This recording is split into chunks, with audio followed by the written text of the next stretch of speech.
So this afternoon we've been at Salisbury, and I must admit, coming over, when I looked at Salisbury's recent record, they'd won their last 4 games, scored 20, conceded 1. Our last 3 games we'd scored none, conceded 6, and you think, oh dear, it's going to be a real tough one today. But it's actually been a magnificent performance by the lads today. I think probably one of the best of the season. The sad news is unbelievable. We've lost 5-2, but until the last 5 or so minutes, we were really in this game and playing really, really well. So you set us up today. Was it 4-4-2 or 4-5-1? We started with 4-4-2. With obviously Matty Neal, who obviously played in the 10, so he just dropped off a little bit just to help us out in case the midfield didn't need a hand. But we started the game plan of probably from as people could see, or people that were here to see it, is that we let them have the ball in certain areas. We let them have it in their defensive third. We let them have the ball. We'll drop off, and we'll make them have to try and break us down. And that's how we set up. Yeah, and you could see that Salisbury were getting more and more frustrated. I was sitting above their bench, and the bench was saying, be patient, but the crowd were getting on them, and we were frustrating them, and we were keeping the shape we were doing really well. And then on 32 minutes, Jack Lovell hit a superb through ball for Toby to gallop onto, and it was really for the keeper to take, but Toby got there first, got it round the keeper from a really acute angle. He got it in to give us 1-0. Yeah, it was a great goal. It was a really good goal, and that's something that we've been working on. With Danny and Matty at the training, because we said that obviously we knew how they would play. So we said about the diagonal ball, and Jack's got that diagonal ball in, and that's where obviously they got to split the 2 centre halves. The goalkeeper obviously hesitated, which done us a favour. Toby's got in because he's quick, he's good at what he does, and he rounded the keeper really well and slotted it in with his left foot as well, which is great. Yep. So that was 1-0, and we held out until half time, which was tremendous. Salisbury then, right at the beginning of the second half, started bringing on substitutes, and they were able to bring on someone like Tommy Wright as a sub. And after 64 minutes, they equalised. There was a block in our area, and the ball fell to, and it was Tommy Wright who put the rebound in, 1-1. And you think, oh goodness, the dynamic of the game is going to change here, but it didn't, because 3 minutes later we took the lead again. Will worked the ball down the left, he put it through for Toby. Toby crossed, and there was Louis Calloway galloping in to bundle the ball into the net. So on 67 minutes we were back in the lead. Yeah, well, again, it's credit to them, because obviously when Salisbury got their goal and got back into the game, it's always a worry that do they go and we can concede another one early in the game. But we didn't. What we did, we went forward, pressed forward, and we got another goal from that. Will was fantastic. He took the player on down the left hand side. Obviously Toby again for the pullback, and Louis just obviously his engine is brilliant. He's run probably 60 yards to get in there. And he goes and scores a goal. It's a great goal. So on 67 minutes we were back in the lead.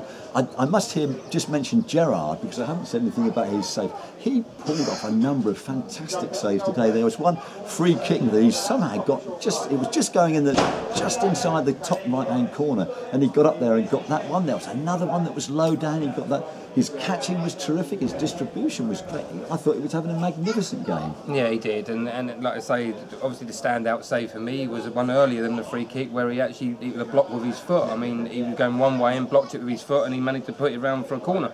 And he has pulled off 2 or 3 good saves today. And like I say, he's a young lad. He's still learning. Yep. But when he plays a game like he did in the first half and part of the second, he was really good. Yep. So 67 minutes, it was 2-1. And then there was, for me, a really controversial moment 3 minutes later. Jack Lovell got through. He got the goal side of the fullback, and the fullback seemed to have a tug at him, and it looked to me as if that was clearly inside the area, but the ref gave a free kick outside the area. What did you think of that one, Shane? From where we were standing, we thought he was just inside the area from where we were standing, but we are quite away from it. But asking the linesman when he came up, he said the first contact was just outside. So I don't think we can argue really with that one. Yeah. So I think they probably got it right. Okay, you're very good, Shane. I was up there and I thought he got it wrong, as did a lot of the people that were with me.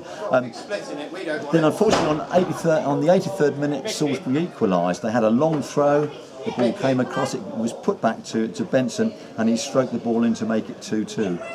And then it was going to be really, really tough, because on our bench we had Sam Baston, we had Shane, we had Danny, and we had Chad. And we brought Sam on, but really that was about the only option we had today, wasn't it? Yes, it was, and that's, we're not saying that's the fault of it, because it's not. It's just that we didn't have the resources today to bring any more fresh legs on. The players that put a shift in today, and did they ever? They What a worked so shift. hard. I mean, again, we frustrated Salisbury really, really. To be honest, they were getting so frustrated. Not the supporters were getting on their back.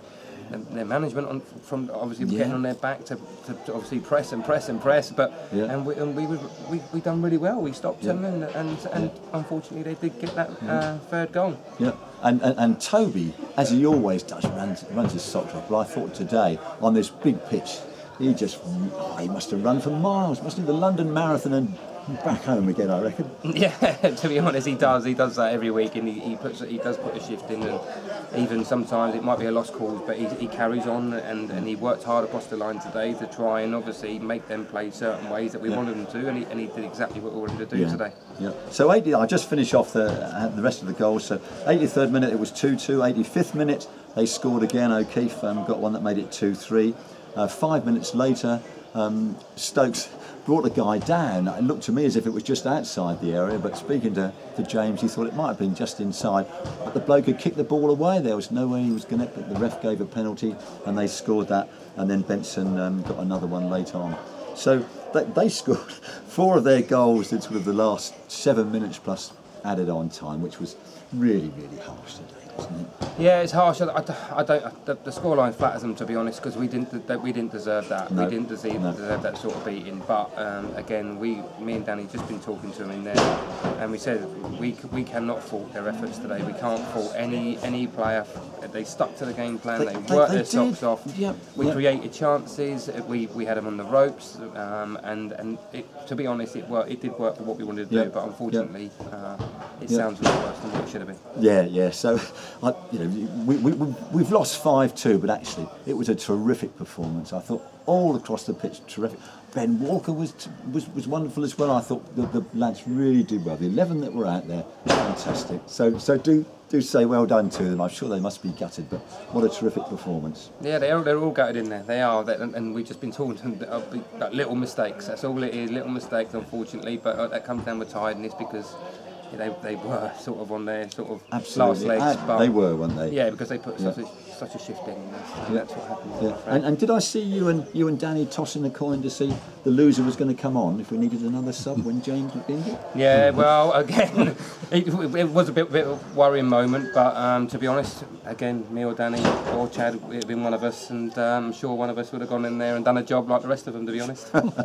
So terrific performance. Unfortunately, we've lost 5-2. That just leaves us with next Saturday a home game against Salisbury. And if you can come along and cheer these lads on. They deserve it. I just want to say one thing as well. I just want to say thank you to obviously the supporters. The supporters again today were brilliant. Even considering they were well outnumbered today, we could hear them from the dugout. And I think all over the season, every away game, that it's been brilliant to see them turn up in numbers like they did today. And they've been fantastic all season. Yep. So thanks ever so much to the Wimborne Massive.